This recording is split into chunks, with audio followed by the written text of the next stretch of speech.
मोदी जी तो मुसलमानों की बात करते हैं।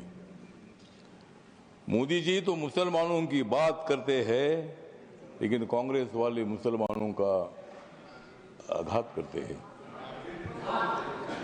विरोधी दलों की रात हो रही है काली, विरोधी दलों की रात हो रही है काली, नड्डा साहब बजाओ तुम भी ताली। खड़गे साहब, जब कर्नाटक में आपको मुख्यमंत्री बनाने का मौका आया था तब उन्होंने नहीं बनाया आपको। ये बिल पास होने के बाद नरेंद्र मोदी जी चौथी बार देश के प्रधानमंत्री बनेंगे और नरेंद्र मोदी जी बनेंगे तो मैं भी बनूंगा। चेयरमैन सर, इतनी हो गई है रात, मैं कर रहा हूँ वक्त बिल पर बात। मैं दे रहा हूं मोदी जी को साथ, मैं दे रहा हूं मोदी जी को साथ, इसलिए कांग्रेस को मैं दिखा रहा हूं हाथ। मोदी जी तो मुसलमानों की बात करते हैं, मोदी जी तो मुसलमानों की बात करते हैं, लेकिन कांग्रेस वाले मुसलमानों का आघात करते हैं। मोदी जी तो गरीबों की बात करते हैं और हमेशा नरेंद्र मोदी जी ने मुसलमानों की, माइनॉरिटी की, दलितों की, गरीबों की बात की है।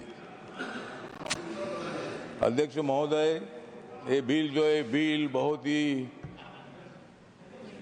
सभी मुसलमानों को, मैक्सिमम मुसलमानों को, 90% मुसलमानों को न्याय देने वाला बिल है। ये जो बिल है ये बिल असंवैधानिक नहीं है। डॉक्टर बाबा साहब अम्बेडकर जी ने संविधान बनाया, उस पार्टी से मैं आता हूं। मेरी पार्टी आरपीआई है, रिपब्लिकन पार्टी ऑफ इंडिया, और मेरी पार्टी मोदी साहब के साथ, एनडीए के साथ है। ये जो बिल है बिल मुसलमानों पर आज तक अन्याय होता रहा।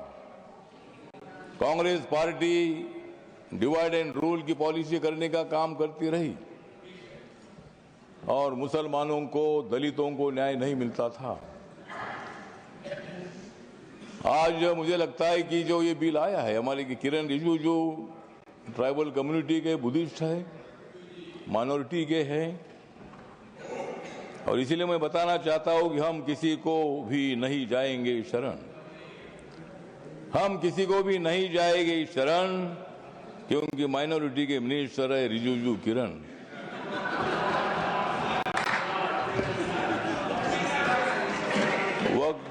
वक्फ बिल का हम करते हैं स्मरण, वक्फ बिल का हम करते हैं स्मरण, लेकिन अपोजिशन को हम करा देंगे हरण।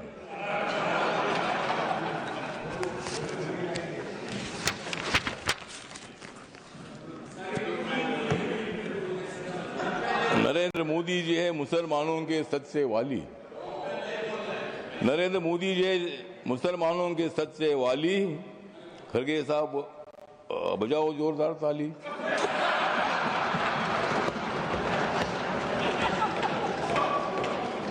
मत दे दो रोज मोदी साहब को गाली, मत दे दो रोज मोदी साहब को गाली, नहीं तो कुर्सी करो खाली।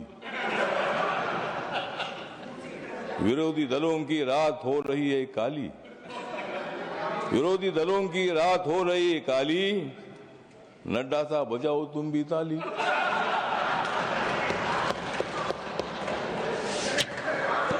तो ये जो बिल है, ये बिल बहुत ही परिवर्तनवादी बिल है। ये बिल हिंदू, मुसलमान, सिख, ईसाई, बुद्धिस्ट लोगों को जोड़ने वाला ये बिल है। ये जो बिल है ये बिल असंवैधानिक नहीं है, जिस तरह आप बता रहे खड़गे साहब। संविधान बाबा साहब ने लिखा है, आप भी बाबा साहब के अनुयायी है, मैं भी अनुयायी हूं। और आप जिस कांग्रेस पार्टी में, खड़गे साहब, जब कर्नाटक में आपको मुख्यमंत्री बनाने का मौका आया था तब उन्होंने नहीं बनाया आपको,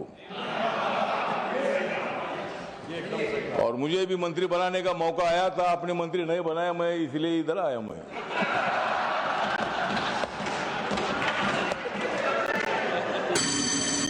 लेकिन मैं आया, लेकिन आपने तो मंत्री पद का विषय नहीं है। मतलब कांग्रेस पार्टी दलितों की बात तो करती है, ये बात करने का काम नहीं चलेगा। जिस तरह मोदी साहब निर्णय लेते हैं, मोदी साहब सत्ता में आने के बाद उन्होंने बहुत सारा परिवर्तन करने का काम किया है। आप लोग ये मुसलमान के विरोधी करके आपने लोकसभा में वोट लिया, लेकिन अब मुसलमानों का वोट हमारे पास आ रहा है। ये बिल पास होने के बाद सारे मुसलमान हमारे साथ आएगी, आपके साथ कोई नहीं रहेगी। हमारे साथ मुस्लिम समाज आएगा, हमारे साथ दलित समाज आएगा, हमारे साथ सिख समाज आएगा, हमारे साथ क्रिश्चियन समाज आएगा, ओबीसी समाज आएगा, ब्राह्मण समाज आएगा, सब समाज आएगा। हाँ, उनके पास कुछ नहीं रहेगा, मतलब उनके पास कुछ नहीं रहेगा तो ठीक बात, कुछ ना कुछ उधर भी होना चाहिए। अपोजिशन की हमें आवश्यकता है, कुछ वोट उनको मिलना ही चाहिए, लेकिन मैक्सिमम वोट हमको मिलेगा। और ये बिल पास होने के बाद नरेंद्र मोदी जी चौथी बार देश के प्रधानमंत्री बनेंगे, और नरेंद्र मोदी जी बनेंगे तो मैं भी बनूंगा। तो इसी तरह मतलब कहने मतलब इतना है कि इस बिल का समर्थन करने के लिए मैं खड़ा हूँ। व्यक्त कम है, मेरी पार्टी छोटी पार्टी है, लेकिन मेरी पार्टी आगे बड़ी पार्टी हो जाएगी। लेकिन अभी मैं अकेला मेंबर हूँ, लेकिन मैं जो मेरी पार्टी है, ये पार्टी बिल का समर्थन करती है, और ये बिल लोकसभा में पास हुआ है, ये राज्यसभा में भी पास हो जाएगा, और हम मुसलमानों का कल्याण करने के लिए हम आगे बढ़ते रहेंगे। इतना ही मैं बात करता हूँ। नमस्कार, प्रणाम। लेकिन जाते जाते थोड़ा सा किरण जी को मेरा कहना है कि बोध गया में जो हमारा महाबोधि महाविहार है, वो बौद्ध समाज का है।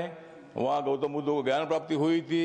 वहाँ लगातार 50 दिनों से आंदोलन चल रहा है, और वहाँ का जो ट्रस्ट है 1949 का कानून है, उसमें 4 हिंदू और 4 बुद्धिस्ट है। तो वहाँ के बौद्धों की मांग ऐसी है कि वो सभी मेंबर अपने होने चाहिए। अगर सरकार कर सकते हैं, धन्यवाद करिए। इतना मैं बताना चाहता हूँ, और इस बिल का समर्थन करता हूँ। धन्यवाद। अगर आप ये वीडियो YouTube पर देख रहे हैं तो हमारे चैनल को सब्सक्राइब कर बेल आइकन दबाएं, और Facebook पर देख रहे हैं तो हमारे पेज को लाइक करें। 8 मिलियन प्लस सब्सक्राइबर, आपके इस भरोसे के लिए बहुत धन्यवाद।